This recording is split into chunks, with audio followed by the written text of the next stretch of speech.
देखती है कि ये कोई अजीब सा कमरा है जिसमें एक बहुत बड़ा सा मिरर लगा हुआ था। उस बूढ़ी औरत के साथ यहाँ 2 और लोग भी थे। मीना घबरा कर उन लोगों से पूछती है ये कौन सी जगह है। इस पर उस बूढ़ी औरत ने जवाब दिया कि इस जगह को हम दी कोब कहते हैं। मेरा नाम है मैडलिन, ये लड़की है कियारा और इस लड़के का नाम है डेनियल। बूढ़ी औरत मीना से कहती है कि अभी बातचीत का वक्त नहीं है, तुम जल्दी से हमारे साथ मिरर के सामने खड़ी हो जाओ क्योंकि कोई हमें देखने आने वाला है। मीना पूछती है आखिर हमें कौन देखने आ रहा है, तो वो बूढ़ी औरत उससे कोई जवाब नहीं देती। एकदम बाहर से अजीब सी आवाजें आने लगी। मीना डर के मारे पूछती है कि ये आवाज किस चीज की है, तो कियारा मीना को बताती है कि इन्हें हम वॉचर्स कहते हैं। वे शीशे के दूसरे ओर से हमें देख रहे हैं पर हम उन्हें नहीं देख सकते। वे हर रात सूरज ढलने के बाद यहाँ आते हैं और हमें देखते रहते हैं जब तक सुबह का सूरज नहीं निकल आता। तभी शीशे के दूसरी तरफ से शोर आने लगा। मीना पूछती है ये शोर कैसा है। उस बूढ़ी औरत ने बताया कि वॉचर्स तुम्हारे आने से खुश हैं, तुम्हें यहाँ देखकर तालियां बजा रहे हैं। मीना बुरी तरह से कंफ्यूज थी, वो जल्द से जल्द यहाँ से निकलना चाहती थी। मैडलिन जिन्हें वॉचर्स कह रही थी, न तो अब तक मीना ने उन्हें देखा और न ही किसी और ने देखा था। रात गुजर जाती है, सुबह होने पर ये लोग उस जगह से बाहर निकल आते हैं। मैडलिन बताती है कि वे वॉचर्स सिर्फ रात में ही बाहर निकलते हैं, दिन के वक्त हम लोग जंगल में आजाद घूम सकते हैं। मीना रात भर यही सोच रही थी कि कब सुबह होगी और जल्दी से मैं इस जंगल से बाहर निकल जाऊं। इसीलिए वह फौरन जंगल से बाहर निकलने का रास्ता ढूंढने लग जाती है। तब मैडलिन बाकी सबको उसे रोकने से मना कर देती है, जैसे कि वह जानती हो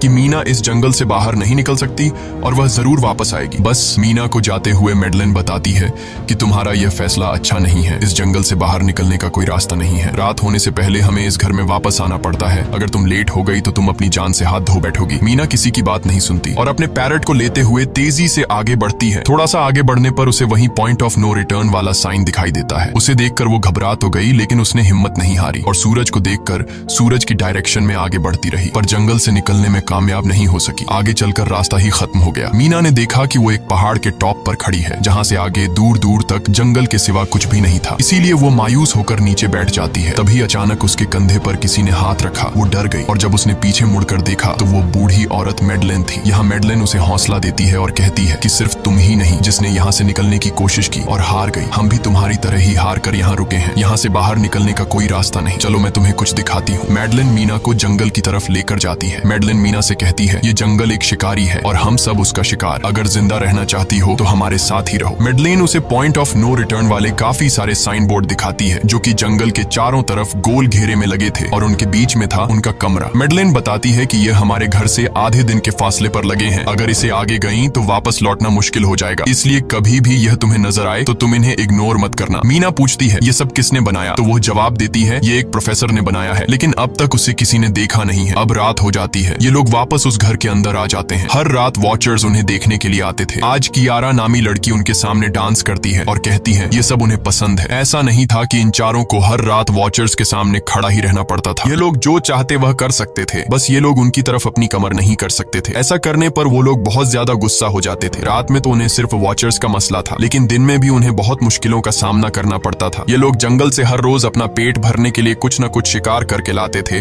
जिससे उनका गुजारा हो जाता। अगले दिन कियारा और मीना दोनों जंगल में शिकार करने जाती हैं। मीना कियारा से पूछती है कि आखिर ये वॉचर्स चाहते क्या हैं। कियारा बताती है मुझे भी कुछ खास नहीं पता, लेकिन मैडलाइन कहती है कि ये वॉचर्स हमें देखते हैं, हमें ऑब्जर्व करते हैं, लेकिन अगर हमने वॉचर्स को देखा तो हम पागल हो जाएंगे क्योंकि वॉचर्स बहुत ही खूंखार दिखते हैं। कियारा अब उसे एक गड्ढा दिखाती है और कहती है ऐसे बहुत से गड्ढे इस जंगल में मौजूद हैं। दिन के वक्त सारे के सारे वॉचर्स उन गड्ढों में रहते हैं और रात में वो यहाँ से बाहर निकल आते। दिन के वक्त ये लोग इसलिए बाहर नहीं आ सकते क्योंकि सूरज की रोशनी उनकी स्किन जलाती है। कियारा मीना को बताती है कि वो 5 महीने पहले अपने पति के साथ इस जंगल में आई थी और तब से वो दोनों यहाँ फंसे हुए थे, पर आज से 6 दिन पहले मेरा पति जंगल में रास्ता ढूंढने निकला है। मुझे उम्मीद है कि वो जरूर वापस आएगा और हम सबको यहाँ से सेफली ले जाएगा। यहाँ हमें मालूम होता है कि असल में कियारा का हस्बैंड वही आदमी था जिससे हमने मूवी के स्टार्ट में देखा था, जिसे कोई यहाँ से खींच कर ले गया और अब वो मारा जा चुका है। इस तरह से बातें करते हुए ये दोनों कमरे के पास वापस लौट आए। यहाँ मैडलिन ने मीना को 3 रूल समझाती है जिंदा रहने के लिए। सबसे पहला ये कि वो रात के वक्त घर का दरवाजा नहीं खोलेगी, दूसरा रात में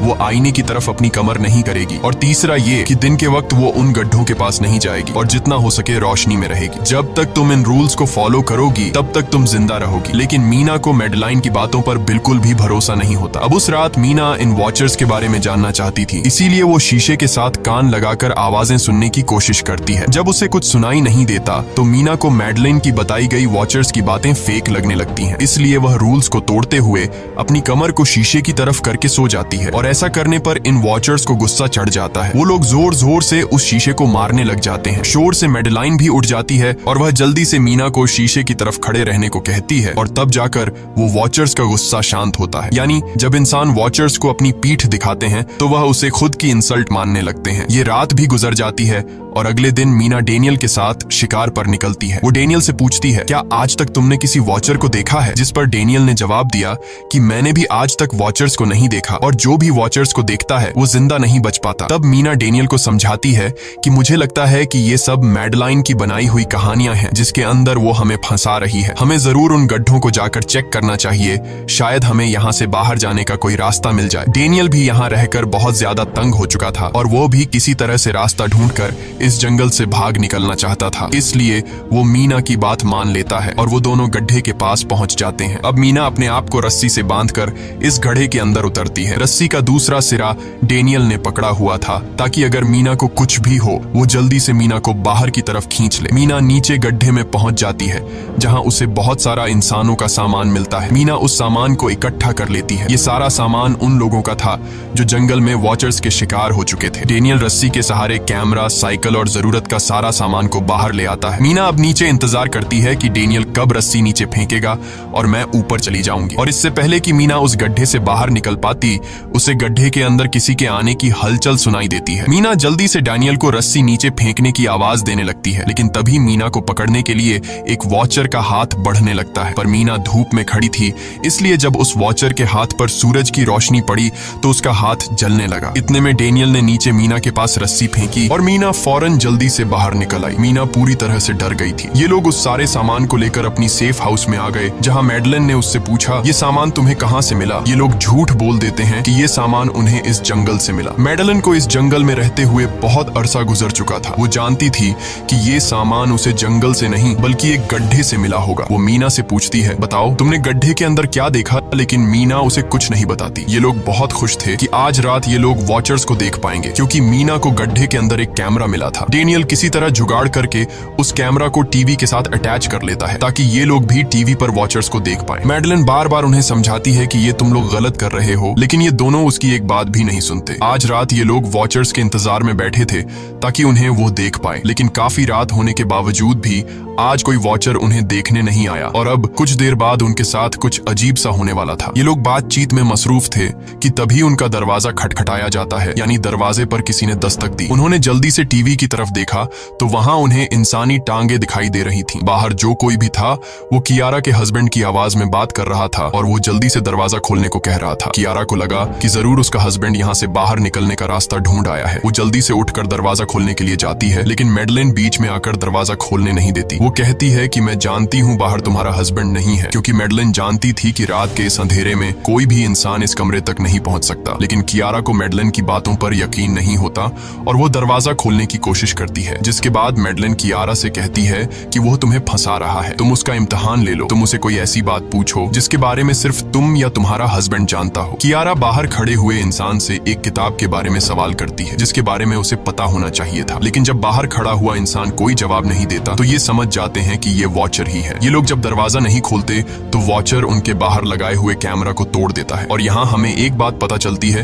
कि वॉचर्स इंसान के रूप में भी खुद को बदल सकते हैं। वॉचर्स उनकी इस हरकत पर बहुत ज्यादा गुस्सा हो गए थे। वे बहुत तेजी से शीशे को मारने लगे जिससे शीशे में एक बड़ा क्रैक भी आ जाता है, लेकिन यहाँ मैडेलाइन समझदारी दिखाते हुए सबको लाइन से शीशे की तरफ खड़ा कर देती है, जिससे वॉचर्स का गुस्सा थोड़ा बहुत ठंडा हो जाता है और वे वहां से चले जाते हैं। अब यहाँ मीना मैडेलाइन को बताती है कि हमने गड्ढे में से ये सारा सामान चुराया था। ये सुनकर मैडेलाइन बहुत ज्यादा गुस्सा हो जाती है कि तुम लोगों ने दूसरा रूल भी तोड़ दिया। अगली सुबह मैडेलाइन उस गड्ढे से लाया हुआ सारा सामान उठाकर वापस उसी गड्ढे में फेंक देती है, जिससे उन वॉचर्स का गुस्सा थोड़ा शांत हो जाता है। मगर अब इन लोगों को जंगल में बहुत ही ज्यादा अजीब चीजें दिखाई देना चालू हो गई थी और उसका सबसे ज्यादा असर डेनियल पर होता है। डेनियल अचानक बात बात पर बहुत ज्यादा गुस्सा करने लग जाता है। दूसरी तरफ कियारा, जिससे पहले उम्मीद थी कि उसका हस्बैंड जिंदा है और वो यहाँ आकर उसे यहाँ से बचा लेगा, लेकिन अब उसे पता चल चुका था कि उसका हस्बैंड अब वापस नहीं आएगा, जिसकी वजह से वह अंदर ही अंदर पूरी तरह से टूट चुकी थी और वो डिसाइड करती है कि वह वॉचर्स के इन गड्ढों में कूदकर अपनी जान दे देगी, क्योंकि अब उसके पास जीने की कोई वजह नहीं रही। वह ऐसा करने ही वाली होती है